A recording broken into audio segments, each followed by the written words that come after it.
good afternoon, good evening, whatever this is. This is Tanks and Tuddies, presented by Tubbs and Frankie. Today is Tuesday, August 29th. It is 5:11 p.m. This is episode 60. Nice round, even number there. Not a normal week this week. We're going to be diving into college football a little bit. We're going to talk Big Ten. We're going to talk Wisconsin, Michigan mainly.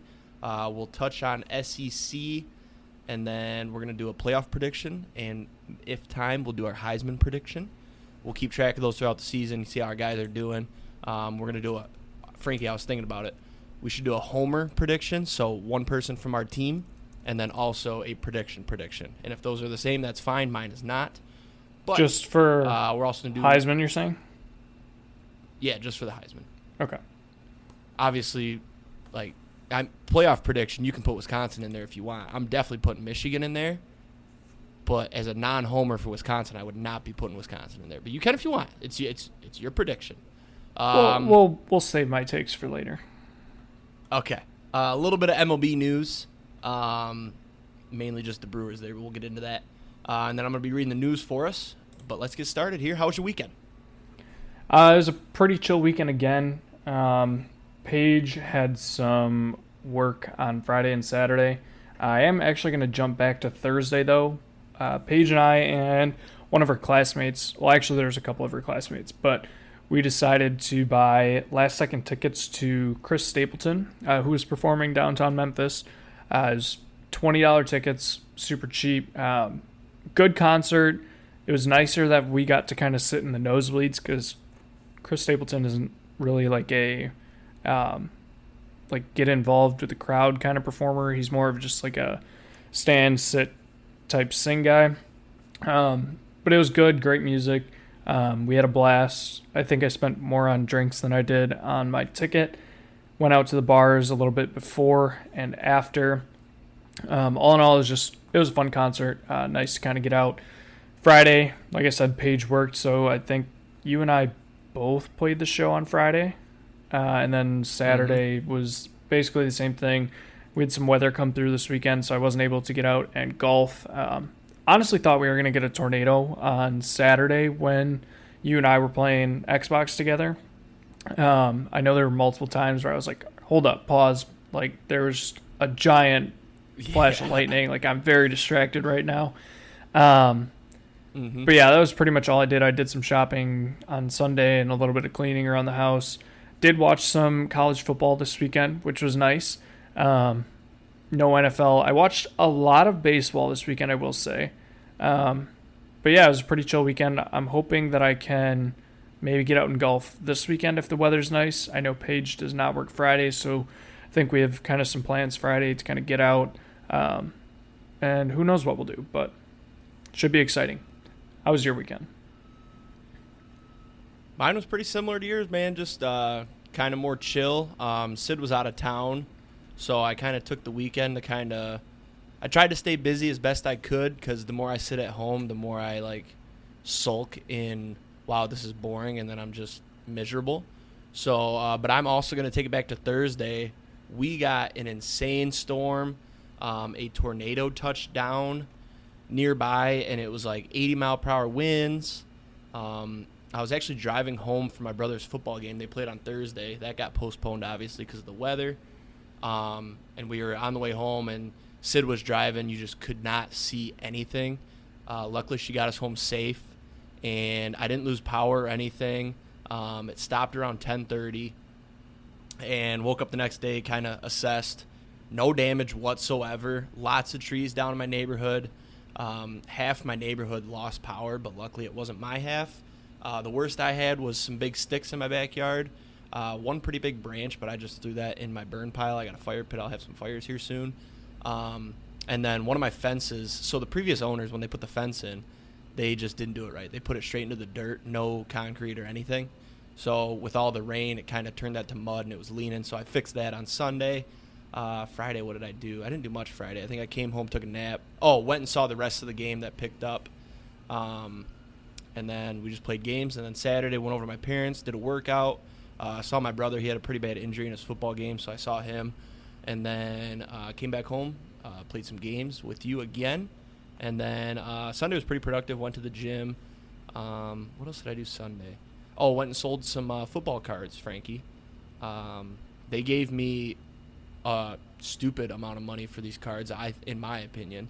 It was those Hutchinson cards we were talking about. Mm-hmm. They paid me more than the most recent eBay sale, which is usually the opposite of what they do. They usually take a percentage of it. But I think with it being Hutchinson and them being homers, I got, an increased bump. So it was kind of nice not having to wait for eBay and then ship it. I was just able to drop it off to them, and they were all pumped about it. The one guy said it was going in his personal collection. So I was like, hey, good for you, man. I didn't need it anymore.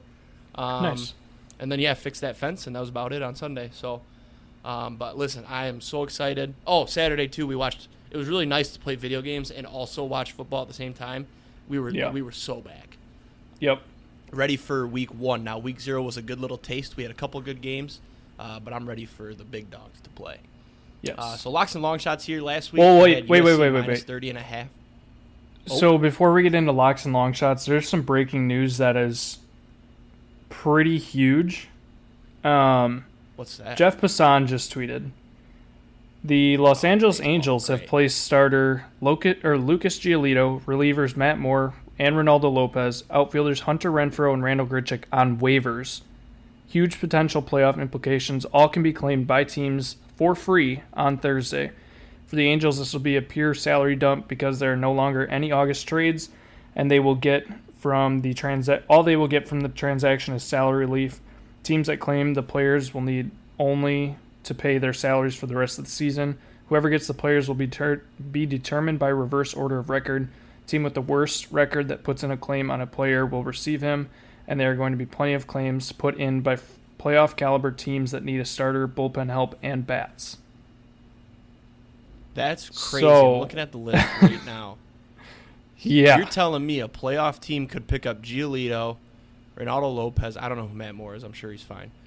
It would work no different than Grichuk? Yeah, so it works no different than how fantasy waivers would work. If you place a claim, you move to the top of the list. But also, a shit team like the Tigers could swoop in and pick up some decent players, couldn't they? Yes. This has never happened before. A team has never cut dudes like this, right? I mean, probably never to this extent. This is like... That's a lot of... When I saw it, I was shook. Like, that is 5 players that are easily starters on most any other team. And they just cut them. That's personally, crazy. if I'm Ohtani, they're gonna sign gone. Ohtani. He should be gone, but they're also going to be able to offer him that giant contract.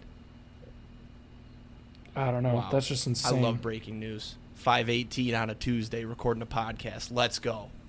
Yeah. Any other thoughts? No, that's all I had. Just crazy news. Okay. Just holy shit. All right. Locks and Longshots. I'm 37-31. Last week we had USC minus 30.5. I think I even said on the podcast their defense isn't very good, and San Jose State will score. USC kind of started slow. That killed us.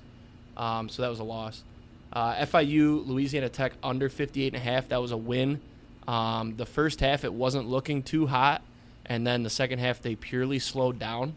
I'd like to take credit for this. I actually bet this myself and cashed it out at even money when they started the second half so fast, no huddle.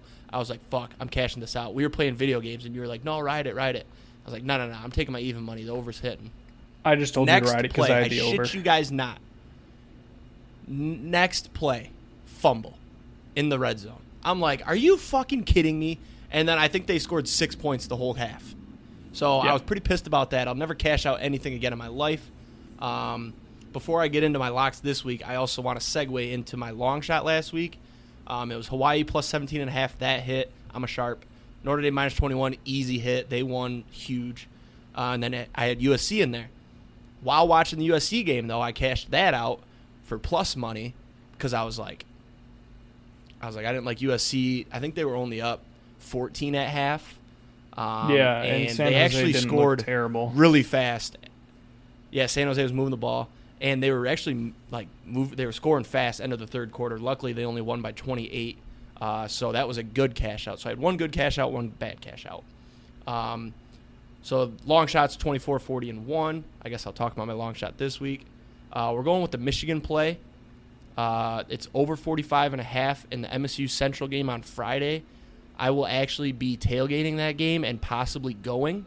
I live 10 minutes from MSU. It's my girlfriend's birthday. She's a MSU fan. So we're going to go tailgate, maybe go to a bar, or we're going to go to the game. We're just waiting on somebody to maybe find us some tickets.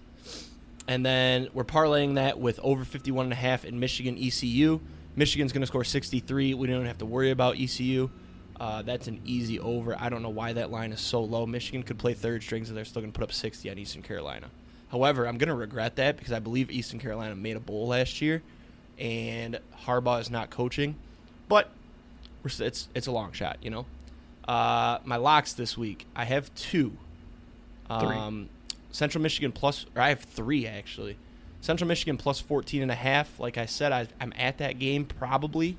And I have some insider info. You guys can't tell anyone. However, I had a person that was at an MSU practice tell me that MSU does not look like they're taking this game serious.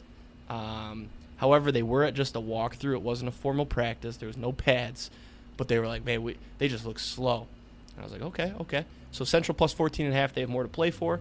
We're also going to make the over in that game a lock. I think MSU usually opens the year with a MAC opponent. Last year it was Western. I believe they won 35-13. That hit this over. I think Central's a better team than Western. They won last year in the Snow Bowl. I like the over. And then also we're adding Michigan first quarter minus 7.5. I think they're going to come out hot. We're going to have Blake Corum.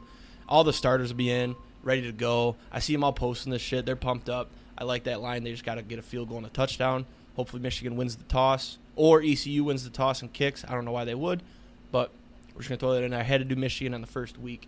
I don't know if I said locks are 37-31. I'm a sharp. Make sure you take Central. Everybody's on MSU. The hype is real. Nah, the sharps are on Central and Michigan first quarter. The over, however, I believe everybody's on, so that's not a sharp play by me. I should switch that to the under, but I'm not going to. Your locks and long shots. All right, so my locks. Weird week last week. I had the Trey Turner, Bobby Witt hit parlay. Trey Turner did his part. Bobby Witt could not. So that was a loss. Bobby Witt actually went 0 for 5 in that game. Did you see that Trey Turner's hit? Can you hear me? Yeah. Oh, okay, so you're just going for sure. I think maybe there's a little bit of audio lag here. I don't know if you guys know, but since my computer's such a piece of ass, I have to use my Xbox to connect to Discord to be able to talk to Frankie because my computer can't load it. It crashes. My phone now, I sound like shit through my AirPods to Frankie. I'm crumbling over here. So if anybody listening has extra money, go ahead and buy me a computer because this thing's a hot piece of trash. It barely gets the job done. I'm sick of it. What was I even going to say? Oh, Trey Turner walked it off to get his hit. He went 1 for 5. Yep. Which helped me because I had the Phillies money line, which I did take. And they won on Trey Turner's walk-off. So 1-1 last week. I'm 18-23-1 on my locks. I still have the Titans over 7.5 wins. We could probably count that as a dub already, but I don't want to get too far ahead of myself. This week, we're going to get into it. But I'm riding the hot hand right now, taking the Brewers money line, plus 120. I am 100% loading up on plus money as a lock tonight. I already put money on it. I also like the Brewers team total over 2.5 tonight, minus 140, even though it's against Justin Steele. I'll talk about that a little bit later. I have the Mariners minus 1.5 tonight. Mariners are the second hottest team in baseball behind the Brewers. And then I have Utah minus 6.5 on Thursday against Florida because fuck Graham Mertz. No, I don't know what's been going on, but fuck Graham Mertz. He transferred out of Wisconsin. It's more of a fuck Graham Mertz because he didn't live up to the hype at Wisconsin, not fuck Graham Mertz for leaving us. Don't really care that he left. Also, people forget Utah was a top 10 team and almost made the playoffs last year, so Utah minus 6.5 at home on Thursday. Love it. Long shots. We counted a bunch of my outstanding ones last week. Corbin Carroll, Rookie of the Year, W. Anthony Volpe, AL Rookie of the Year, loss. Angels 90-plus wins, loss, especially after the breaking news. Division winners, baseball parlay, loss. Bo Bichette hits leader. I'm calling that a loss because he just went back on the IL again. So I am 10-42 on long shots. Not looking great. I did add 2 last week that I talked about, but they are now officially on the list. Packers to win the division at plus 400. Bijan Robinson, rookie of the year, plus 300. And then I had Kerry Carpet Bombs for a home run last week. That was a loss. He did not get one. And Ryan Mountcastle for a home run last week. He also did not get one. Thank God Dinger Tuesday is done for the year because it wrecked me. This week, though, fun fact, every favorite won yesterday. I'm a little bit scared to bet. So I think I had to take a lot of underdogs, and that's why I'm taking this parlay. We're taking the Brewers, who are underdogs, mind you, plus 1.5. The Rays, who are also underdogs, plus 1.5. The Tigers, plus 1.5 against the Yankees. Sheesh. And the Astros, plus 1.5, plus 390 tonight. Thoughts? I gotta say, taking the Tigers is scary. However, I don't know if you saw, there's a guy with a parlay. He's got Tigers money line and under 8.5 runs still left to hit. So I think that's meant to be. Good place to ride. I don't know who's pitching for the Tigers. Do you know? Yes, it is Skubal versus Michael King. Okay, I could like be worse. Skubal. Wasn't Michael King a reliever? Yes. So I think the Yankees might be doing a bullpen game, which is like partially why I'm on the Tigers. The Rays, they have Aaron Savali pitching against Sandy, but Sandy hasn't been sharp the last couple again, and Tampa's just the better team, so I don't hate that play. The Astros, they have JP France pitching tonight against Brian Bayo and the Red Sox. Astros are just the better team. Love that. And Altuve just hit for the cycle yesterday. JP France was good his last time out. And then the Brewers. The Brewers just aren't going to lose. They're the hottest team in baseball. So that's what I'm hoping for. I like that. that. I will say. Before you say. Okay, fine. I'm going to reconnect here because this is so laggy and it's killing me. So why don't you say your one last thing and then start talking about your Brewers, and then I'll get back in here and we'll finish up MLB and we'll do the news. How does that sound? Okay. All right, you go off. I'll be back. Over the weekend, I did some research, and FanDuel is running a promo right now where you can bet $50 on a Super Bowl winner. You get $5 back in bonus funds every week they win, up to a max of 10 wins or 50 bonus dollars. So I broke down all of the teams' win totals, Super Bowl odds across DraftKings, FanDuel, Caesars, and MGM, the 4 big ones. Then I took their conference odds, like the odds to win the conference and their strength of schedule, and I've narrowed it down to 6 teams that I'm trying to decide on. I will officially decide by next week because I don't have to do this until September 7th, which is next Thursday. But my process, I took out the Chiefs to eliminate back-to-backs, which haven't happened since 2004-2005. I removed all teams with odds on FanDuel that were worse than other books because obviously this is a FanDuel promo. We just want to get the best odds. So that eliminated the Bengals, Cowboys, Lions, Chargers, Dolphins, Jags, Browns, Vikings, Packers, Steelers. A lot of teams, some that I even wanted to take, but they don't have the best odds, so I'm not going to take them. Then I removed all teams with plus 6,000 odds or higher, which has only been done 3 times in history. Sorted it by the strength of schedule and removed all teams with under 8.5 win total because you need 10 to maximize the bonus. And I figured even at 9.5 wins, you can get a fluke win and get to 10. Here's the teams that we're left with. The Saints at plus 4,000 odds, they have the easiest strength schedule. The Jets and the Ravens at plus 1,800. Ravens have the second best strength of schedule. The Niners at plus 1,000, third best strength of schedule. Bills at plus 900, fourth best strength of schedule. And then the Eagles at plus 800. Right now, I'm leaning towards the Ravens at plus 1,800 as my Super Bowl FanDuel bonus pick, but I haven't officially decided, and I will have a full decision by next week. So I'll probably have 2 Super Bowl I picks, one for the think bonus and if one you of my let me favorites. Interject. Go ahead. I think taking the Ravens is not the worst one you can take there. I think it's the Saints is the worst one.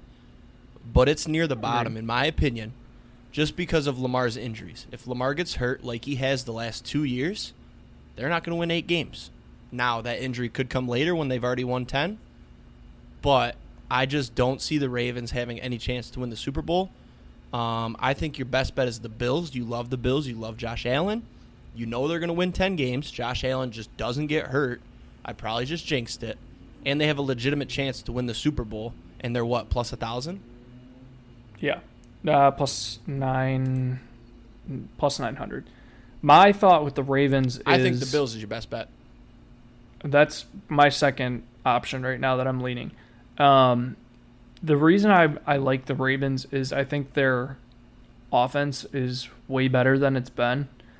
And now you also get a healthy J.K. Dobbins this year, hopefully. OBJ, Zay Flowers, Bateman, Mark Andrews. If Lamar stays healthy. I mean, this team, how many games did they win last year? 9. Yeah, and that was with a banged up Lamar. So now, if you get a full healthy year of Lamar, I think you easily get 10. I shouldn't say easily, but I think you get 10 wins, which is basically the minimum we're asking for here, to at least be able to maximize the bonuses that you get back. That's kind of my thought. Yep, sorry. I'm adding up their wins right now to make sure. Nope, they had 10 wins. They made the playoffs. So, made the playoffs with a banged up Lamar. I could see it. Maybe it's not as bad as I thought. I still like the Bills there, plus 950. I'm just getting... The Bills are miles better than the Ravens, in my opinion. Defense. They've got the story with DeMar Hamlin playing this year. I also just think I'm getting they didn't really make Super any Bowl moves, though, betting in the offseason, so. fatigue because I bet on the Bills to win the Super Bowl like the last 3 years. Mm-hmm. So that's part of it. But yeah, that was my last So let's not go into MLB now that I'm back and it's better. Let me just read the news and then we'll do your MLB real quick. Sound good? Yep. This thing's still lagging. It's going to piss me off. But we're going to power through, folks. That's all we do around here. Today, August 29th, in the news. This week, the U.S. Ryder Cup roster was officially decided on. Among the players to make the roster are Justin Thomas, Brooks Koepka, Jordan Spieth, Colin Morikawa, Ricky Fowler, and Sam Burns. These were just the 6 captain picks, to go along with the 6 automatic qualifiers. Scotty Scheffler, Patrick Cantlay, Max Homa, Xander Schauffele, and Brian Harman. Seems to me the U.S. captain picked a bunch of buddies to play a golf outing with, considering he took Justin Thomas, who wasn't even the top 70 for the FedEx Cup. Knowing that the U.S. hasn't won on European soil in 3 decades, it seems that with Patrick Cantlay's pace of play, they won't be winning until the next decade either. All in all, we are still the U.S. of A. We don't lose at anything, especially against a bunch of lousy Europeans. Yeah, so I saw his list, and Justin Thomas, first of all, awful. So many better people. But I was happy he didn't take Lucas Frost. Have you ever heard of Lucas Frost? Is that his name, Frost? Or is it I don't Glover? know. Lucas Glover, yeah. Anyways, he's 43, and he was awful all of last year and the start of this year, but he's won 2 of, like, the last 3 tournaments. I don't think he qualified for the Tour Championship. And everybody was like, oh, this guy needs to be on the roster. It's a good story. He's playing good golf. No, dude, he's 43. Keep him off the roster. But then he takes Justin Thomas, and it's like, what are we doing? Well, okay, so I understand JT I a little bit more just because he's been good in the past in Ryder Cups, and he does have, like, a different energy that he brings. But also, like, he's not playing good golf, and right. I don't know. Like, maybe there's this is probably the confidence boost he needs. Yeah, there was other big names that you could have taken. I actually have Keegan it up. Bradley. Yep. Snubs were... I can't find it. But yeah, Keegan Bradley was a big one. I don't know. I just feel like there was a couple other ones that you probably could have... Oh, Cameron Young was the other one. Cameron Young's been pretty good.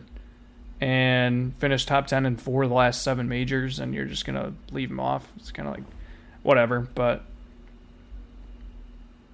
Did you see what Zach Johnson said when he was asked about selecting JT? Well, he just said that he was like he brings like a different energy and it was an easy pick. Yeah, he said he has without question been the heart and soul of Team USA at Ryder Cups. You just don't leave JT at home. And I kind of agree with that. Like, you need a morale guy. And JT, we saw in full swing. He's a funny dude. He's charismatic. Like, and he can play good golf, but he just hasn't been. But I don't hate the pick. If you pick Spieth, you got to pick JT, you know. Yeah, you got to have both the Justins. Weird question, but who the fuck is Zach Johnson? I don't know. I thought that too. Never heard of him. I'm about to look it up. And why was he the captain if I've never heard of him? Zach Johnson. He's a professional golfer. Wow. He is old. He was born in 76. That makes him, what, 50, 40, 47? 47, yeah. So, what is he, like a coach or something? Maybe. He's an American professional golfer. He's got 12 victories on the tour, 2 major championships. He won the Masters in 07 and the 2015 Open Championship. Yeah, so he was just selected to be captain by somebody. I don't know. So he's not golfing. Well, maybe he's golfing, but he's like the coach is what I would assume. I don't think he is because it's only 12 players. So man, he's got a fat chin. My God, this is a weird looking dude. Look up Zach Johnson so you see what I'm saying. Everybody right now listening, if you're not driving, even if you are driving, take the chance. Zach Johnson, look him up. Oh yeah. Yeah, I think he's on the PGA board. That's why. Okay, all right, that is wild. That dude's face. All right, let's get focused here. I could make fun of that face all day. You had some MLB you wanted to hit real quick. Let's start with, before you go stroking off your Brewers and we lose all of our listeners. Shohei blew out his elbow. He decided he's going to hit the rest of the year, which is wild. Maybe you can explain that to me, how that's possible. But first, I want to mention that the Angels revealing that he turned down x-rays or whatever the fuck it was. MRIs, additional testing, whatever. You just burned a bridge right there. Why would you reveal that? Why would you say, yeah, we tried to offer this and he turned it down? Now he's going to be like, fuck you guys. You're making me look bad. I'm out. He's so gone. So gone. Yeah, I think he's gone regardless. I mean, Bryce Harper tore his UCL and had Tommy John, and before he had Tommy John, he just decided to DH and hit for the entire year and didn't play the outfield, and then came back this year. So it's just the throwing motion then, huh? Yeah. Yeah, you can still do almost everything else with a torn UCL except for throwing. Okay, that makes Personally, sense. I don't think Shohei is ever going to pitch again. This will be his second Tommy John, and I think at some point he has to decide what's going to be best for his career. And I kind of think at this point, not being a pitcher and just being a hitter, granted, it is awesome to have Shohei as the two-way player and everything, but I think at this point, being 2 Tommy Johns in, I think he's better off to just stay a hitter. Yeah, and like you got to start thinking. He's not thinking this, but thinking about his legacy. Babe Ruth didn't pitch. He's already pitched longer than Babe Ruth, and he already made his mark. He's going to get paid. Just hit and be an awesome player for 10 more years, DH the rest of your life, and break records. Because when he comes back from this Tommy John, he probably won't pitch as well. Now, question is, when he has Tommy John, what's the recovery time? Is he going to be able to come back at the start of next year? No, if he has Tommy John, he can probably come back and hit in the beginning of next year. He might miss like a little bit depending on when he has Tommy John. But as far as like pitching again, if he decides to, or even if he wants to transition to outfield, that won't be until the end of next year. Gotcha. Okay. Go ahead. I'm going to give you have 4 minutes max to stroke off your Brewers starting now. Go. I don't even know if I'll need that much, but okay, good. The Brewers are the hottest team in baseball. They are on fire. So they got swept. I talked last week about that, how they were bipolar, and they'd swept the Pirates or whatever, and then they got swept by the Dodgers, and then they came back and swept the Rangers. So come to find out, they held a players-only meeting after the Dodgers sweep. They followed up that sweep by sweeping the Rangers in 3 games, sweeping the Twins in 2 games, sweeping the Padres in 3 games, and then beating the Chicago Seawards last night. 9 straight wins. Can you explain Seawards? I just don't like talking about them. Okay, fair enough. 9 straight wins. Willie Adames is heating up. Over the win streak, he's now hitting .405 with 3 home runs and 11 RBIs. Could not have a better time to get hot. Yelich cooled off a little bit, but is still playing great. Rowdy Tellez is back and actually looks pretty decent. We're averaging 7.25 runs during this streak, which actually I'm pretty sure it's a little bit lower than that because last night we only scored 6 runs. And then we've had 5+, an inning with 5+ runs in 5 of our last 6 games, which, knowing the Brewers and how they've been known for having horrible offense and cannot score runs, that is amazing. It is absolutely electric. The better news is that Garrett Mitchell has been participating on the field and doing all these drills after tearing his labrum in like the second week of baseball.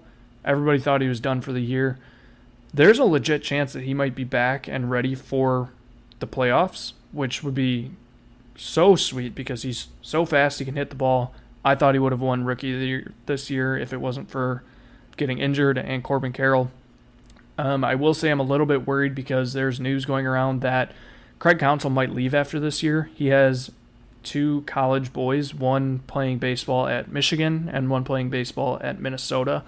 So there's some news that he might want to leave, take some time off away from baseball just to be able to watch his sons play.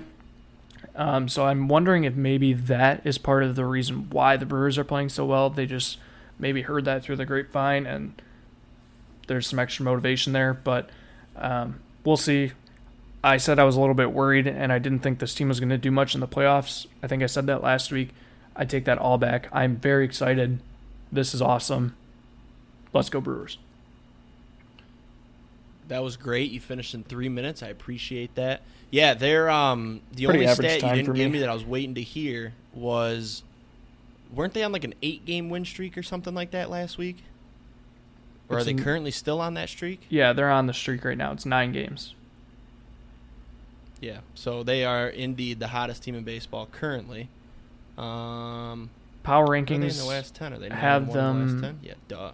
Yeah, I believe Power Rankings have them at 5 or 6 right now, which is pretty They dope. built up a 5-game lead too, and Yep. also the Reds are 7 back. Great cash out. Love it. The only thing I wish I would have done is when the Reds were favored, the Brewers got down to plus 300 to win the division. Should have taken snagged them both. there and had a double winner. Yep. But let's talk college football. That's what's on my mind. Next week we will be doing our NFL preview. It's the only thing we're going to talk about. We're going to dive so much deeper. Might be a long episode. I think we should just start with our teams. I'm going to start with Michigan. I'm just going to run through the schedule. We did last week record predictions where we're just going to talk about matchups and players to watch, all that good stuff. So I am currently pulling up Michigan's schedule. First of all, Michigan returned so many guys. You've got Blake Corum, Donovan Edwards, J.J. McCarthy. If they can stay healthy, Michigan is going to be a legitimate threat. The only thing that scares me is the defense stopping SEC offenses if we make the playoff. So obviously I'm going to skip over the easy ones. East Carolina, we're winning that game. We are 36-point favorites. UNLV, W at home, duh. That game's at 3:30. That kind of sucks. Bowling Green is at a 7:30. What? Don't hate it, but don't love it. That actually might be good, though, that weekend. I'm supposed to be going to Frankenmuth, I believe, so that might work out. And then we got Rutgers, easy. Jim Harbaugh's back. And then Nebraska at Nebraska. A couple years ago, I went to Michigan at Nebraska with a buddy. Shout out Javi. He's a Cornhusker fan somehow. Still don't truly understand how that happened. But we went, and Nebraska's a tough place to play. Now, they are a bad team, but when we went that year, Michigan only won by 3. They were sloppy. So that's honestly, that's probably the worst upset watch we need to keep an eye on. I couldn't even name one player on Nebraska's team. Even the season leaders obviously are great out. So that's one to watch there. At Nebraska is always tough. I don't know. Remember that. Does Wisconsin play at Nebraska, or they got them at home? Or do they not play them? Yeah. And then Minnesota, that's a rivalry game technically, not so much anymore. Minnesota's trash. It's at Minnesota, though. That'll be a dub. Indiana, they don't have Michael Penix anymore. Easy dub. At Michigan State, I'm concerned about. And here's the only reason why. It's at MSU. It's a night game. Oh, I thought it was announced that it was a night game. It still says TBD on ESPN. I'm pretty sure it's a night game. I will be tailgating that one heavily. I'm going to try to snag some tickets like right around kickoff, maybe miss a drive or two, and get in there, try to catch some footage for y'all. But they are selling alcohol at Michigan colleges this year. So I think that place will be rocking. It's usually never loud for that game, but I think it will be loud. We'll just have to see how Michigan State's playing. They already have a line out for that game. Michigan's minus 19. I think that's high. If it stays that way, I probably would take MSU, honestly. Rivalry game. Purdue. Not scared of Purdue at all. We played them in the championship last year. Absolutely shit on them, even though we played awful. That's a W. At Penn State. This is the one I really wanted to talk about. Penn State is getting so much hype going into this year, and I truly am scared for that game. At Penn State is such a tough place to play. I would argue that it's the third hardest stadium to play in college football. I would have – ooh, that's fun. Let's do that real quick.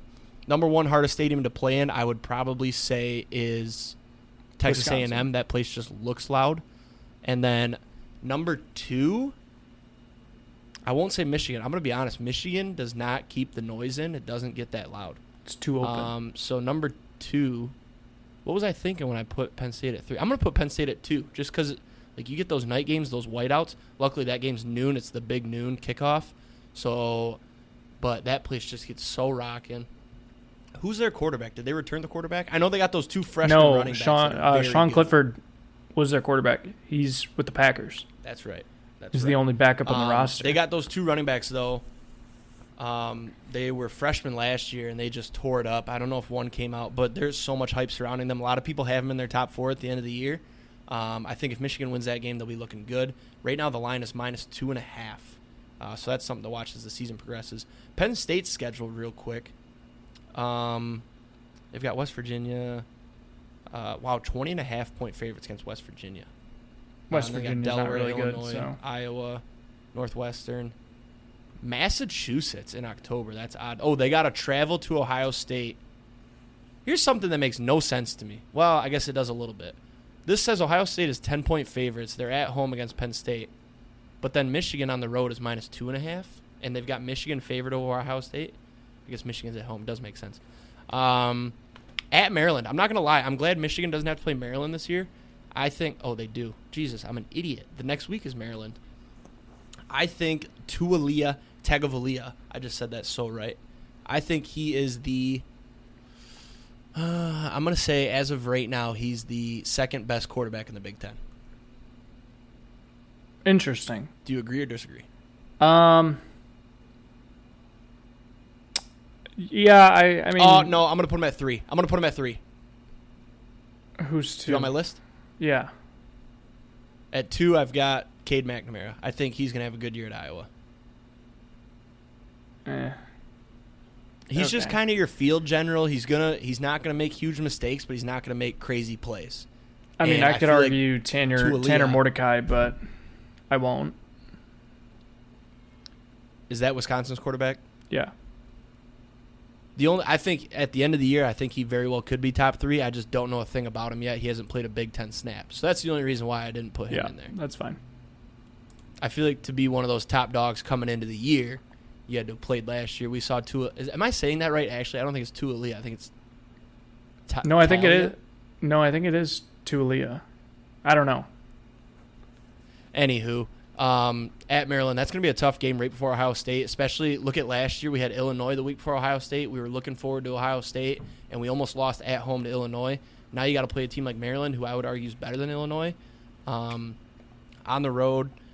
That's still a dub, I think. I mean, like, how do you as a Michigan fan not say we're going undefeated again? Like, I get it. You got to play at Penn State. That's tough.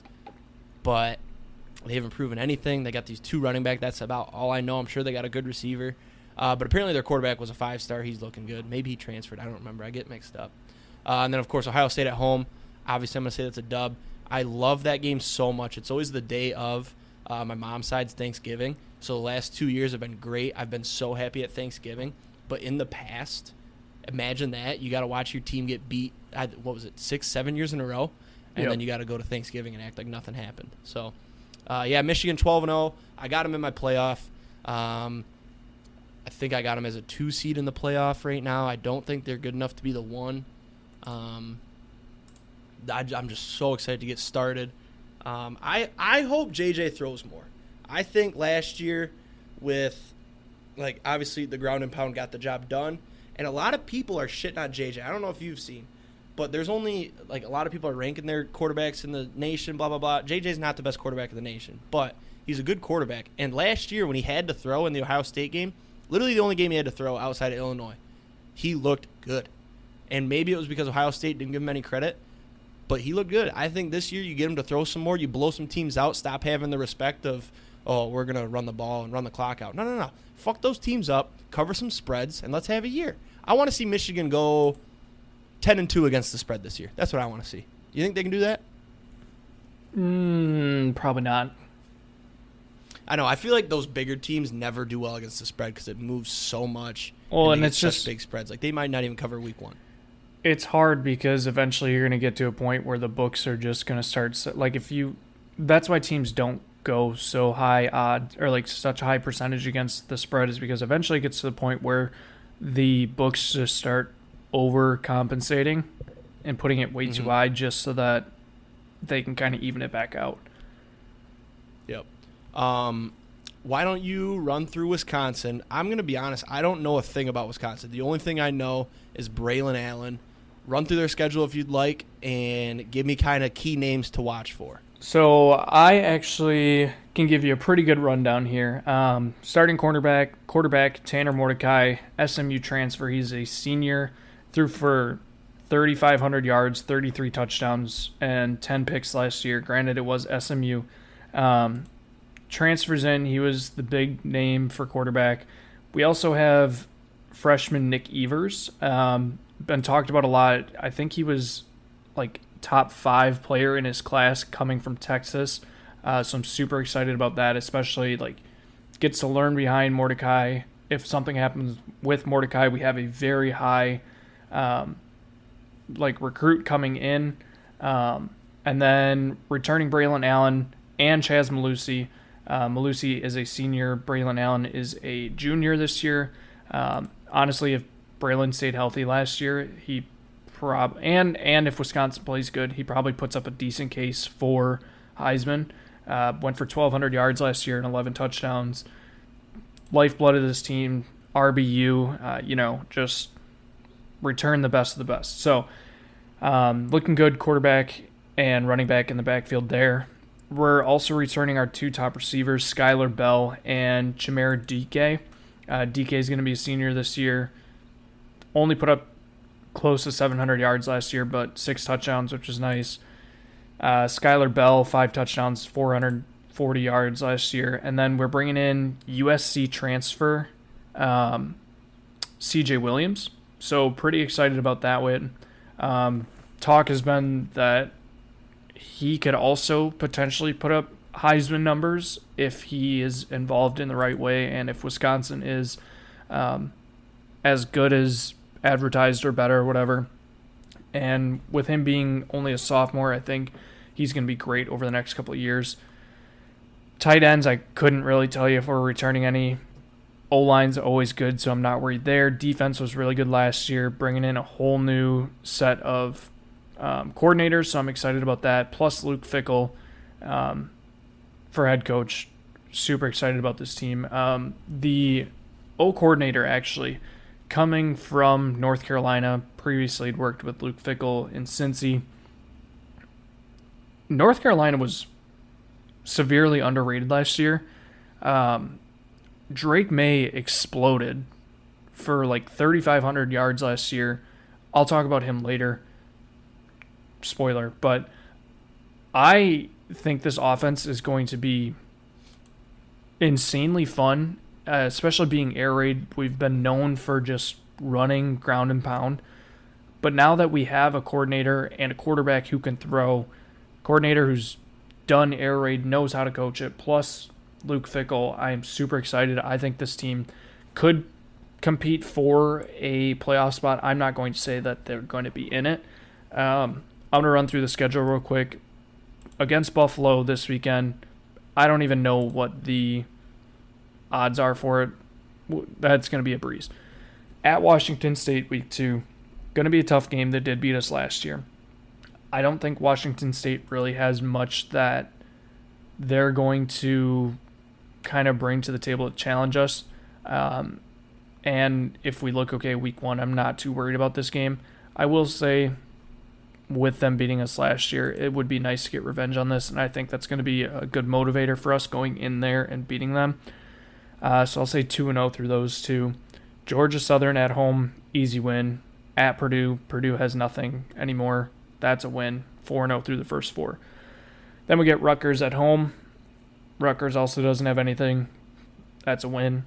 Real quick, I think Wisconsin has one of the easiest Big Ten schedules in the entire conference this year, which also helps. So then week 6, we play Iowa at home. I will say, you talked about Cade. Iowa's always had our number. It's going to be a tough defensive game. Probably going to be like a 9-6 game with no touchdowns and all field goals. October in Wisconsin might be a little chilly, but won't be any snow, so I'm not worried about that. I'll say it's going to be a win, but I could see that one easily slipping from us, especially depending on how Iowa starts their year as well. Then we go at Illinois. Illinois also had our number, but with a different team. We'll say it's a win. So what is that? 7-0? Yeah, 7-0 through the first 7. Then we have Ohio State at home, October 28th. Probably a loss, to be straight up with you. Although Ohio State is bringing in a new quarterback and lost some of their pieces, they still have Marvin Harrison Jr., who I think is going to make any quarterback that walks in that offense probably very good. And Ohio State always produces running backs as well, so probably a tough game. Might be closer than I think it's going to be. I would say that we probably lose by 14, 17. But I could easily see that being a 3-point game or us winning, depending on how Ohio State starts the year. At Indiana. Yeah, can I jump in real quick? Go for it. I was looking at this because I was finding the Wisconsin spread for Buffalo. They're minus 27.5 at home. I'm not touching it just because it's a new offense week 1. Yep. The line for Ohio State, Wisconsin is Ohio State minus 9.5. I love Wisconsin plus 9.5 there. I have agreed with almost everything you said so far. There's going to be some close games, but I think Wisconsin can pull it out if this quarterback situation works out. I would never bet a game this far in advance, but I feel like Wisconsin getting 9 there at home, late October. Ohio State's always getting recruits that don't like the cold. C.J. Stroud. I love that there. I think that's going to go down by the time we get to that game, especially if Ohio State loses one before then. I think they've got Penn State before that, and I could see Wisconsin going down to 4-5. Well, so that's the thing, too. I think that'll be a single-digit game. So that's the thing, too, is Wisconsin has a very easy schedule leading up to that. So it's not like they're going to be pressed. Ohio State has Notre Dame week 4, Maryland week 5, at Purdue week 6, whatever. At home against Penn State, and then at Wisconsin. So they're Penn home, State the week before is going to be tough. Home, away, home, at Wisconsin. Plus they're playing, I'd say 3 of those 4 games are going to, 2 of the 4 games are going to be ranked teams. Maryland might be just outside the top 25. So, yeah, I mean, I could see that being, hopefully it's a on ESPN Saturday night kind of game, or ABC, like 7:30 game under the lights. I think that would be It'll be an big awesome noon game. kickoff. Oh yeah, that's true. So yeah, lost there. We'll say 7-1 through the first 8 weeks. At Indiana, that's a win, 8-1. At Northwestern, probably going to be an 11 a.m. game. I fucking hate playing at Northwestern because weird shit always happens there. We'll say it's a win just because that late in the season, I think we should be tuned up. If we're not, I don't know what's going on. And then at home against Nebraska, people like to forget Matt Rule is at Nebraska now. I'm not going to say they're going to be good. They haven't proven anything over the last year, and they brought in Scott Frost, and everybody thought they were going to be the next Georgia or Alabama. Yep. I think they'll be better. I don't think they'll be back. We did only beat Nebraska by 1 last year in Nebraska, but like I keep saying, whole new offense, air raid team, defense is always good. I'm not too worried about this game. Now, if Matt Rule turns this team around, this could be a completely different game, and we could struggle in this one, but being at home, I like the advantage there. I'm going to say we take that one. At Minnesota, let's bring the Axe back home for once. Let's finish the season on a W before the playoffs and the bowls and all that. So I think we finish 11-1. I could easily see us finishing 10-2, 9-3, especially with first-year players, like transfers and stuff, first-year coach. Upside, I think we have the realistic possibility of 11-1, very slight chance to go 12-0. Playoff, probably not. Top 10 team, yes. I surprisingly agree with everything you said. I feel like it's a conservative prediction. I could see Wisconsin 11-1. I could also see them 9-3. Moral of the story is they're over 8.5 is a lock. I'm adding that as a lock to track this season. Wisconsin over 8.5 wins is being added. I mean, yeah, you might as well add it on easy. mine because I already took it with actual money. So yeah, I think I will be adding that this weekend with actual money. I'll throw it on yours right now. Yeah, I mean, like it's an easy schedule. Just like you said, your hardest game is Ohio State at home, and then your little Iowa, but that's at home, and then Illinois on the road, Northwestern. But with you, I like Wisconsin this year. Just thinking about it, Wisconsin's always a good team. They're due for a bounce back. I think if they go 11-1, lose to Ohio State, right? Even if they go 10-2, if they get that, if Ohio State's their last loss, and they go to the championship, and they somehow win, but yeah, I would like to see Wisconsin in the championship. They'd be in the playoff for sure. If Wisconsin goes 10-2, their last loss is Ohio State, and they win the Big Ten championship, they're in the playoff. If they go 11-1 and they lose in the championship, but it's close, I could see them still sneak in depending on how things fall. Not trying to get your hopes up. I mean, I'm sure every year you got to go in thinking your team could do it, right? But last year I was not. Actually, no. I think last year I was thinking that team was going to be good. But if they go 9-3, that's a solid year. You get a couple more recruits. You come back next year, boys. I mean, Braylon Allen, he's a junior. Or is he a senior? He's a junior. So yeah, you get him to stay one more year, and then next year you go for it all. I would like Wisconsin next year if they go 9-3 this year. Well, so, and that's my other thing. Injuries and all that shit. That's my other thing is I really like this team for next year because we do have a lot of young guys who are just sitting there waiting. Like I said, Nick Evers at quarterback, who was a freshman, one of the top recruits coming in. We also have Braden Locke, who's another freshman, who was another top recruit. We still have Braylon Allen, who should be I would assume he stays because we don't have a lot of guys that leave early. And then Skylar Bell, sophomore this year. DK is a senior, so he'll probably be gone. But CJ Williams, sophomore, going to be a junior next year. Will Pauling, sophomore, going to be a junior next year. Like, we should return a lot of this team, and we always find O-line, so I'm not really worried about that. I think this team is going to be very competitive this year. I think next year they compete for the playoff, and I think Wisconsin starts to build a type of atmosphere in Madison where they're just going to start bringing in really good freaking recruits year after year after year until something changes, because I feel like right now Wisconsin is like the hot shit. Thoughts? Yeah, I don't know about hot shit. I feel like there's a lot of hope. But let's not get too deep because we've already gone. We're gonna go long, but I feel like Wisconsin can never get to the top because of how cold it gets there. Same thing with like Michigan's different, but Wisconsin, they've never really struck me as like they're gonna throw out NIL money like crazy, and I've just heard that recruits don't like cold. So, but that's true. Like you said, you talked them up pretty well. They got a pretty easy schedule this year. I feel like you go 9-3, good start. Next year, hopes are high. Well, and next year we have Bama. We play Bama. Oof, that's tough. So home and home with Bama. That would be fun. That would be fun to start the year with a dub against Bama.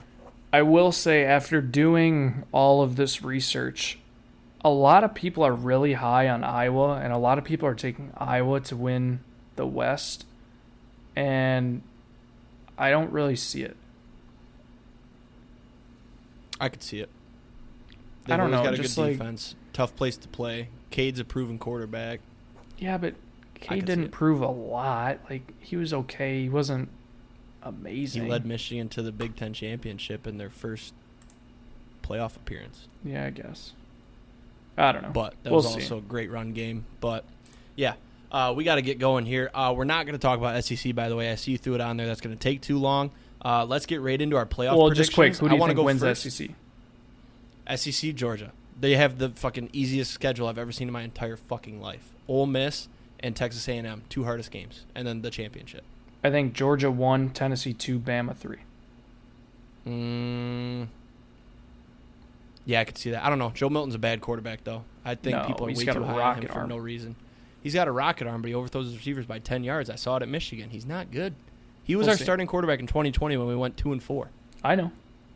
I mean, Tennessee did something with Hendon Hooker, though, so I could be wrong. Exactly. All right, predictions. I will go Georgia 1. Their schedule's so damn easy.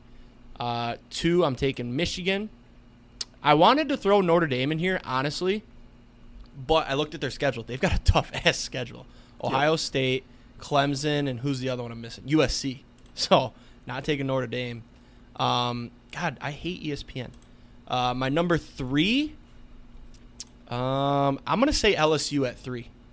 I like LSU this year. They went to the SEC championship last year. You get Jaden Daniels, Chip Kelly, second year. I like LSU at 3. And then 4, I'm taking a Big Ten team. I just cannot decide because I didn't do any research on this, but I'm gonna throw Penn State in there. Everybody's so high on Penn State.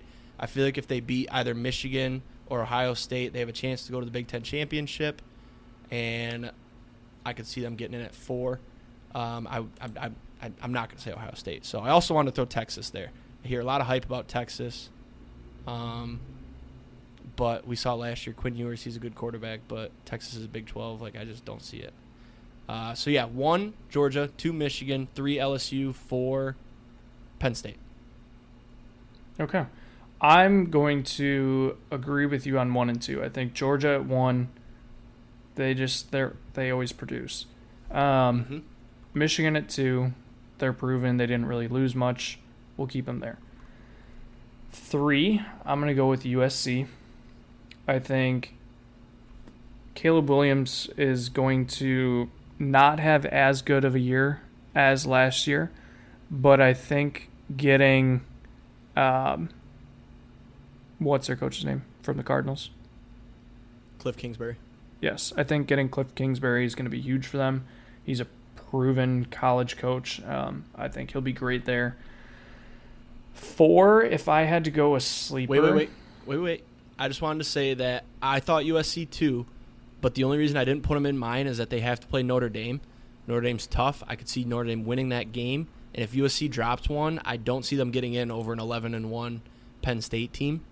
The other thing too is I did not like USC's defense. It looked so bad against San Jose State. I feel like they could drop a couple games, but Caleb Williams is very good. He's going to produce some stats. I feel like they could sneak in. I like that pick from you. So at 4, Tennessee. Actually, we're going to get 2 Pac-12 teams in here. No fucking way. Last year, the Pac-12, give me Utah. Utah is number 4. How do you see that happening, though? Because I feel like both those teams are going to have one loss going into the Pac-12 championship. How do you keep one in over, like, the Big Ten where you're gonna have, or like the SEC, like Bama could be 11-1. I feel like we're both sleeping on Bama because So I feel like you're gonna have Georgia's thought, 12-0 or 13-0. Yep. Honestly, go ahead and give your thoughts, and then I've got a thought I just came up with. But go ahead.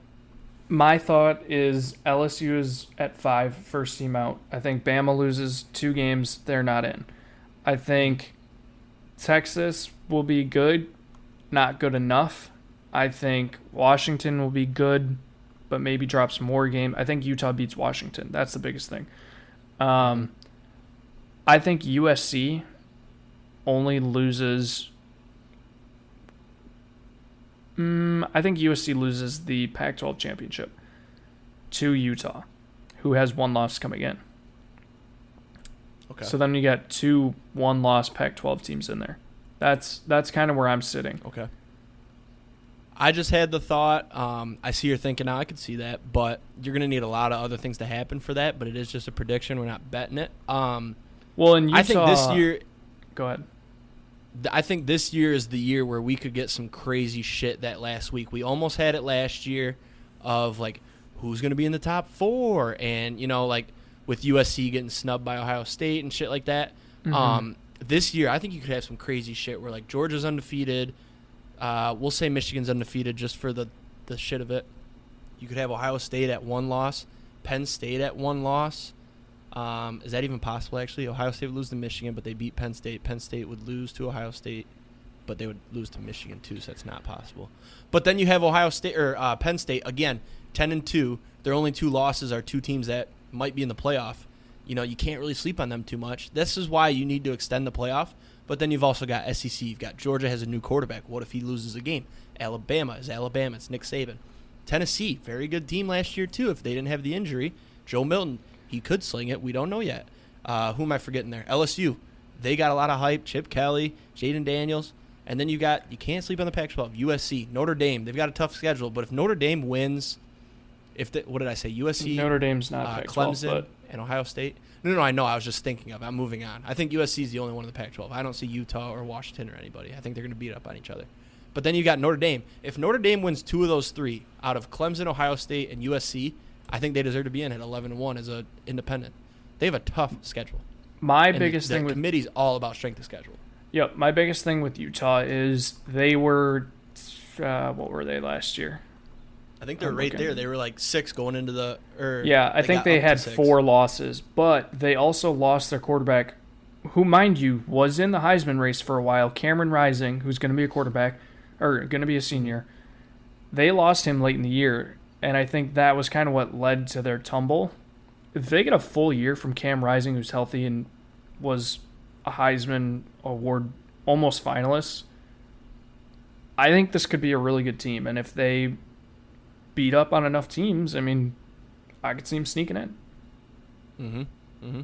I think it'll be interesting down the stretch. It's going to be a good year of college football. I think we're past the days of, well, you still got Georgia, who's going to be very good, but you got Georgia, but they have a new Bama, quarterback. Clemson, I don't know how all they'll used to be. Exactly. I think there's a lot of new going on. Who's Bama's quarterback? That's the thing. Bama's got a new quarterback too. Bryce Young's gone. Bama, OSU, Georgia all have new quarterbacks. Yep, and Clemson does too. But I think he started last year too. Yep. When they said, "What's his face?" But yeah, I think it's gonna be a great year of college football. I'm so fucking excited to get it started. Real quick, let's do our Heisman prediction. Homer and mine will be my actual, I could see this guy winning the Heisman. I'm going to take Blake Corum as my homer pick. I don't think McCarthy will throw enough to get it done. And then my actual, it's more of I see value in this guy. I like Sam Hartman. Like I said, if Notre Dame goes 11-1, Sam Hartman's going to win the Heisman. That's just my take on it. And so now all you need is Notre Dame to go 11-1. They look good week 1. And Marcus Freeman, I don't even know what else they have. Their defense looked good, though. It's Navy, though. Can't really say much. But I like Sam Hartman. I think he's plus 1,400. And then Caleb Williams plus 450, Pac-12. He's going to put up stats. USC might go to the playoff. He might back-to-back. But there's only been, one back-to-back ever? Yep. Yeah, so your homer pick and then your actual. So my homer pick is Braylon Allen. That's easy. we'll see what the quarterbacks do, but easiest choice there for homer pick is Braylon Allen. If I had to take somebody that I really like, and honestly, this is very tough because I have a couple that I'm keeping an eye on. I really like Drake May. He threw, so I was looking at his stats. Let me pull it up quick. He threw for I believe it was 4,300 yards, 38 touchdowns, and 7 picks last year. 10th best QBR. That was as a freshman, mind you. Now he's coming into a North Carolina team, which might be better. Probably going to get more hype. I know he's got a ton of hype. Potentially the number 1 draft pick next year. So I like Drake May. He's plus 1,800 right now. I think Caleb Williams is going to be good. I don't think he'll be as good because I don't know if he really has anything more to prove. He's kind of locked up as the number 1 pick. He might just coast. That's my thought. Another one I'm keeping an eye on, Marvin Harrison Jr., and then Quinn Ewers. Keeping an eye on those two. My only problem with Marvin Harrison is that if he has a good year, Ohio State's quarterback would win the Heisman. It's just such a quarterback-centric trophy. It's debatable, but, I mean, look at all the great receivers who had big years in these quarterbacks' runs. I don't see a receiver ever winning it again because, say Marvin Harrison puts up, we'll say 1,500 yards and a bunch of touchdowns. That's a great year, right? Mm-hmm. That quarterback's going to throw for 3,500, 4,000 yards. Ohio State will probably go 11-1. Maybe 12-1 if they. I mean, right now, Marvin Harrison is plus 2,000. Kyle McCord, the OSU quarterback, is plus 1,600. So. Yeah, it's just such a quarterback-centric trophy now that I feel like if you're going to take Marvin Harrison, you also got to sprinkle on the quarterback just in case.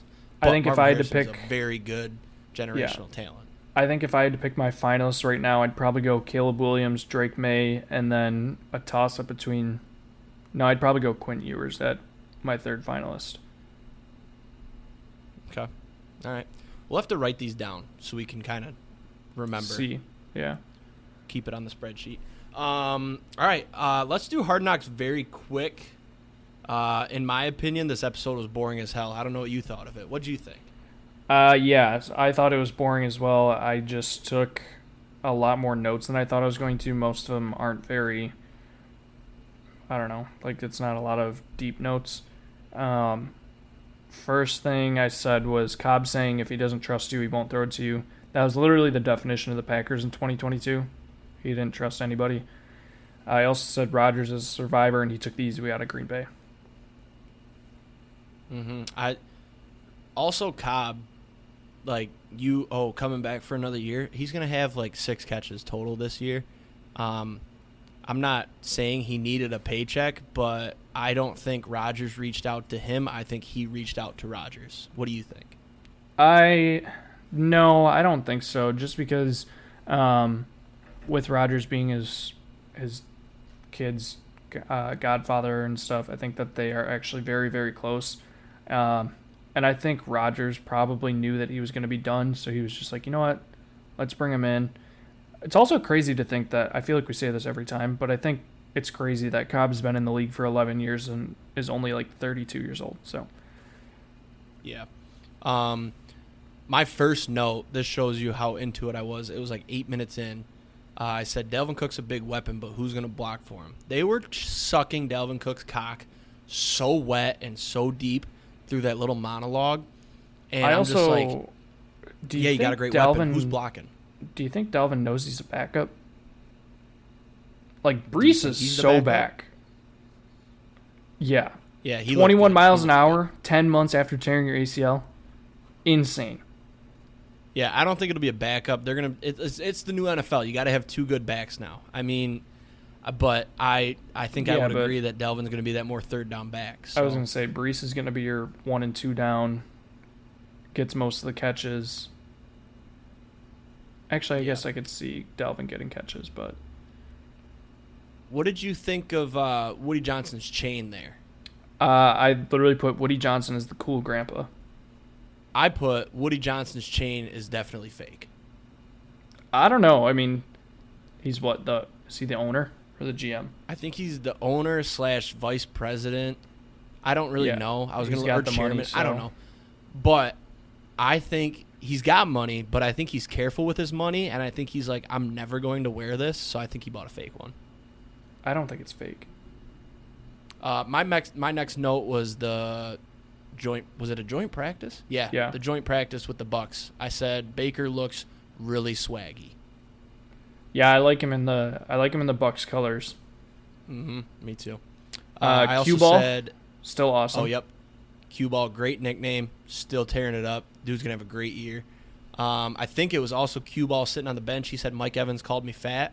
Yep. And then his teammates were like, "Well, you're definitely not skinny, not small." And then the other teammate, he was like, "Oh, come on, man!" And the teammate's like, "Well, you look fit for a not skinny person." And I wrote down that I want somebody to tell me that one day. I just want to hear for a not skinny person, or fit for a non-skinny person. I love that. So I have a comparison, and I want to know your thoughts on this. Okay. Mike Evans is the blank of football, just not as good. Another professional athlete. Mike Evans is the blank of football, just not as good. Can you give me the sport you're referring to, the other sport? Baseball? Basketball. Mike Evans is the... I'm trying to decide if you're going with he puts up stats, but he's not good, or if you're going with he's a crybaby bitch. So I'm going to say LeBron. Close. I said Kevin Durant, mostly due to the hair. Okay, never mind. I see it now. You went based off looks. They're both that tall, skinny, long-ass arms. Chicken legs with horrible hair. Chicken leg. Yeah. Okay, I see it now. I was going to say, I didn't know if you saw that, but there was a point where they were shooting from behind Mike Evans, and he has the worst bald spot on top of his head. Like, pretty comparable to KD. Yep. What'd you think of the scrum there, the fights? I said that Sauce was chirping dudes who won't even see regular season time, so he needs to grow up. Yep, I almost had that exact same thing. I said, Sauce, you're chirping dudes that won't make the roster. Leave them alone. Yeah. I do want to see Rodgers fight someone because he would probably try some wizard shit. But then Salah's son punched him in the face, so that was pretty good for me. Yeah.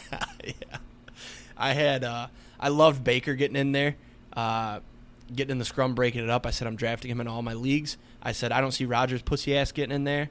And then I said, wait, who's the dirty team here, the Jets or the Bucks? And I couldn't decide. Yeah, I don't know. Like, is there a dirty team, or was it just frustration? I saw a lot of face mask holding from the Jets, which is dirty in my opinion. So I was going to go with the Jets on that one. Yeah, I'll take that side. That's fine. I also wrote down, I wanted to ask you, is this the best receiving core Rodgers has ever had? No. Jordy Nelson, Donald Driver, Greg Jennings, way better. Yep, that's exactly what I put down. I said, wait a minute, he had Donald Driver, Greg Jennings, and Jordy. Yep. And then I also said Adams alone might be a better core than this anyways. Yeah. What'd you think of Carcucci board? That was what I was bringing up the first week when Solomon Thomas was talking about Broadway. But it was nice to finally see the roster cut guy. As soon as I saw him, I was like, "Yep, this is the guy that's on the brink of getting cut." Yeah. I think he's going to get cut.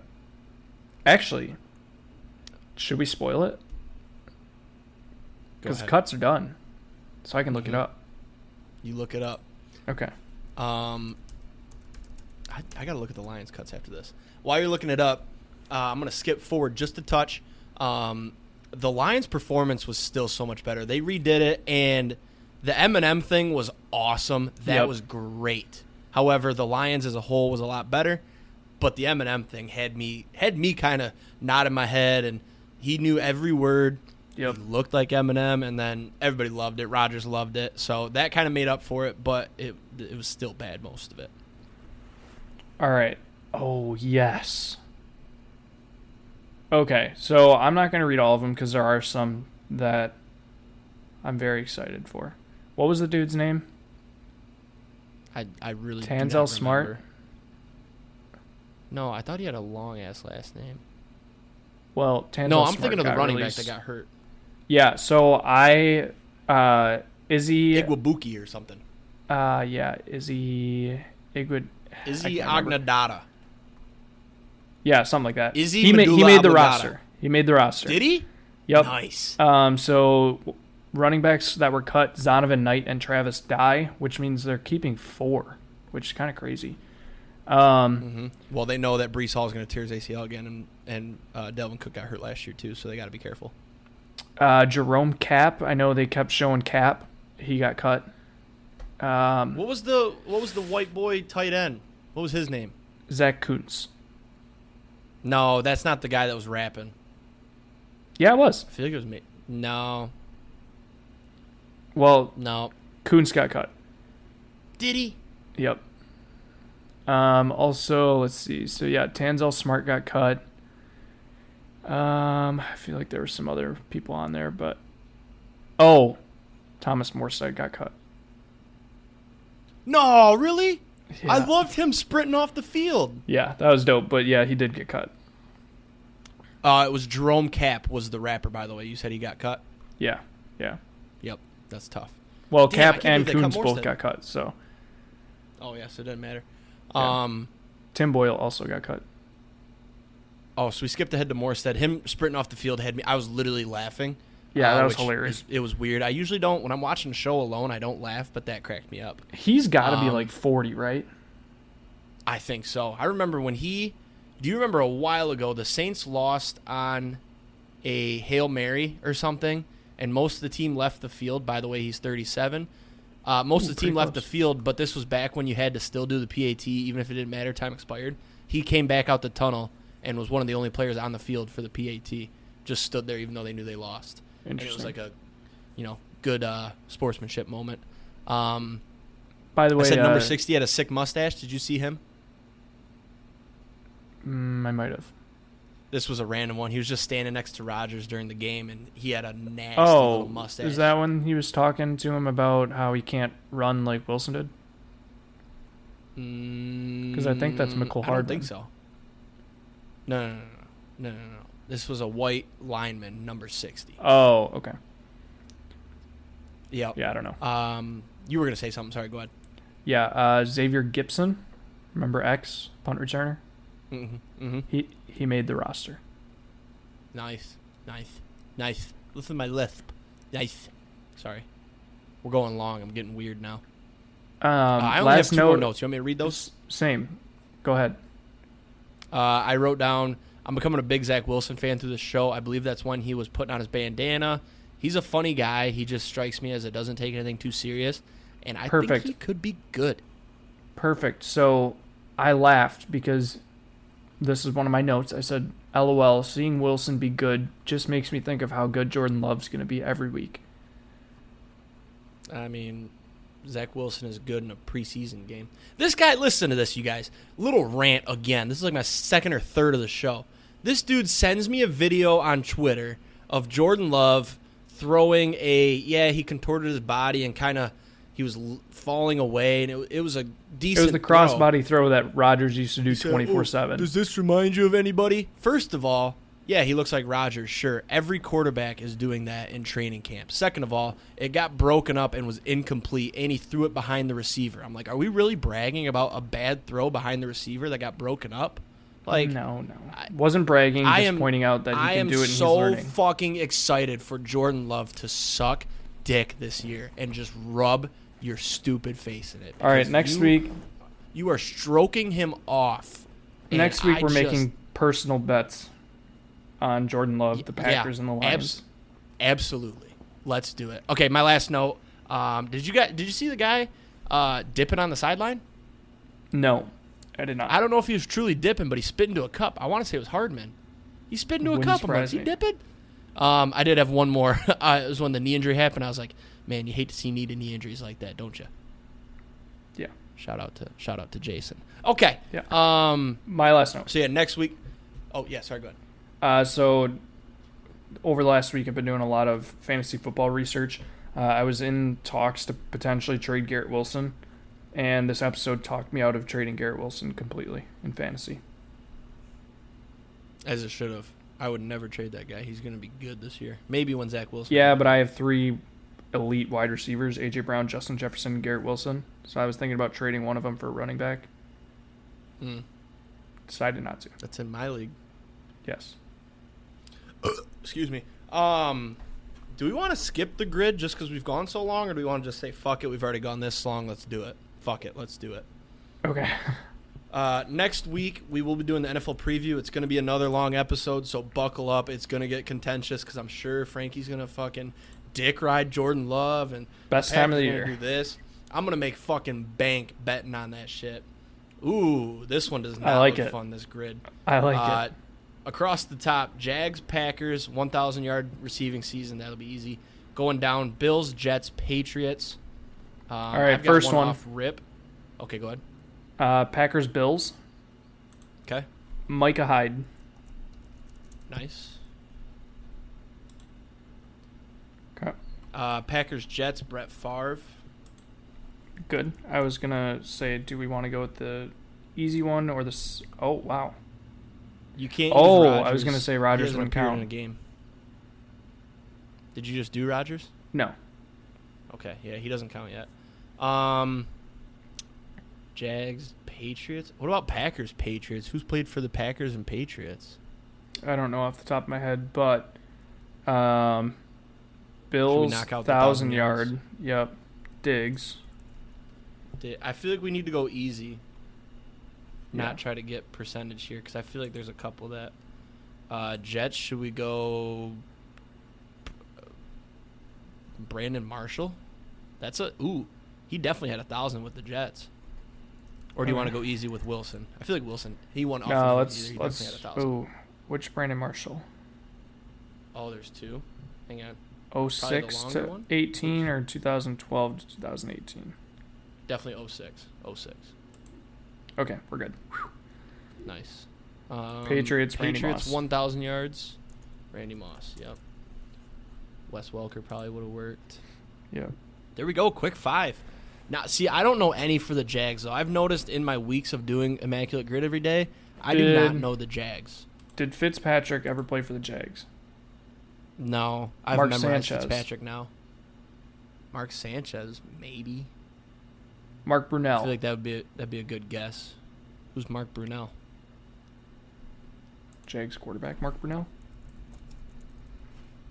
Oh, I don't know. He probably is one of these other ones. I don't even know what teams he played for other than played for the Ravens, didn't he? Shit. What about Packers, Patriots? You got to be able to think of a Packer and a Patriot. Running backs. Amon Green, did he go to the Patriots? Or Lacey? Lacey, I don't think so. Didn't Amon Green go to the Patriots at the end of his career? Or no? Was he with the Cardinals? He was with the Cardinals. I think he only played for the Cardinals and Packers. Okay. Bills, Jags. Fitzpatrick definitely, most certainly did not play for the Jaguars. I know that. Okay. Wide receivers, Beasley, no. These are probably like old ass players I've never heard of in my life. What's the Jets wide receiver, white dude, shorter, Braxton Berrios? Did he ever play for the Jags? For some reason, I feel like he did. I don't think so. We can throw. I think we need to throw some out. I have nothing here. Or do you want to come back? Do you want to spin and come back? Yeah, that's fine. All right, we will do our spin. Also, Labor Day weekend this weekend. Pretty exciting. Can't wait. I think I'm going to the cottage. I should throw out a lock for that. No, I probably won't be drinking that much. I've been drinking a lot less. Kind of proud of myself. Trying to lose this little beer belly I got going so somebody can look at me and go, you're fit for a non-skinny guy. Oh, I got 2 answers in mind already, actually. Okay, well, wait, though. I'm loading right now. Yep, that's fine. Are you sticking with those numbers? Yes. Okay. Loading Same right numbers now. as last week. 0, 2, 3, 8, 9, really 12, bad. 22, We've gone 23, way too long. 24, and 30. Okay, there's only 10 seconds, so I'm going to wait. I could have. Oh, I should have. I'm going to wait. I hope it doesn't hit one of our numbers, but I'm going to wait. It was only 10 seconds. I don't want to miss one. That's the worst feeling in the world. Lightning numbers on this spin that we did not get in for. 24 and 12. That's two of our numbers. Both 100x. Or no, 12 is 50x. Please miss our numbers like it's meant to be. 10. Nice. Thank God I missed it. Good. All right, here we go. Loading up. 0, 2, 3, 8, 9, 12, 22, 23, 24, and 30. All right, we're in. Good miss there. That'll be clutch if we hit right here. That'll feel pretty good, like it was meant to be. Let's see. Long episode. We need Lightning some reward. numbers. Yeah, no, we went so long. I didn't expect to with college football. Lightning numbers 20, 19, and 12. 12 at 100x. 12 at 100x. Come on, 12. Let's see it.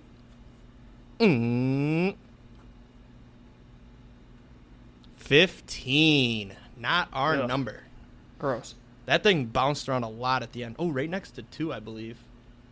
I will watch the next spin, but let's go back to grid. Just to see, like, oh, what if we would have cut it in half and done 2 spins? I thought about that. Cutting it to 2 spins, maybe. But now we got to stick with it at this point. All right, go ahead. Your 2 answers. So, Jags, Bills, Zay Jones. Mm-hmm. Oh, nice. I already put these 2 in, so. Oh, you said Jags. Bills. I'm an idiot. I did Jets, Jags. Oh, well, Jets, Jags is James Robinson. Oh, nice. I don't have any for the Packers, Patriots, or Jags, Patriots. Next spin was 27, so it wouldn't have mattered if we split it. What was your Jets, Jags, James Robinson? Yep. All right. And you got nothing, you said. I feel like we got to find a Packer here. Let's give it like a minute. I'm going to list off some Packers that I know in the back of my head. Ooh, I have it. Desmond Howard. I'm pretty sure he played for the Patriots. Okay. Oops. I haven't put it in Howard. No. Damn it. All right, well, I'm done because I had that one wrong. So if you want to give up, you can. Oh, we could have got that. I gave up. I don't even Who was it? Fred Taylor. I know him. Oh, Martellus Bennett. Shit. Martellus Bennett's the one where I was like, we could have got that. Yeah, we should have got that. I had swear no idea Desmond Fred Howard Taylor. played for the Packers and the Raiders, and I thought the Patriots. I thought he played a Super Bowl with the Patriots. Amon Green, by the way. Green Bay, Houston, Seattle. Okay, good. Not the Patriots. Desmond Howard was Washington, Jacksonville, Green Bay for 1 year. Oakland. Then he got traded in 99. He signed with Detroit, got traded to Green Bay. Or no, sorry. Started with Green Bay, traded to Detroit, finished his career in Detroit. So, all right, well, that is everything this week. We are now down 70 for the career of the podcast. Mark Brunell, we could have gotten for Jets, Jags, and Green Bay. Mark Brunell? Yep. All right. Well, everybody have a great Labor Day weekend. We'll see you next week with our NFL preview. It's going to be another long one, so buckle up. We'll see you next week. Peace.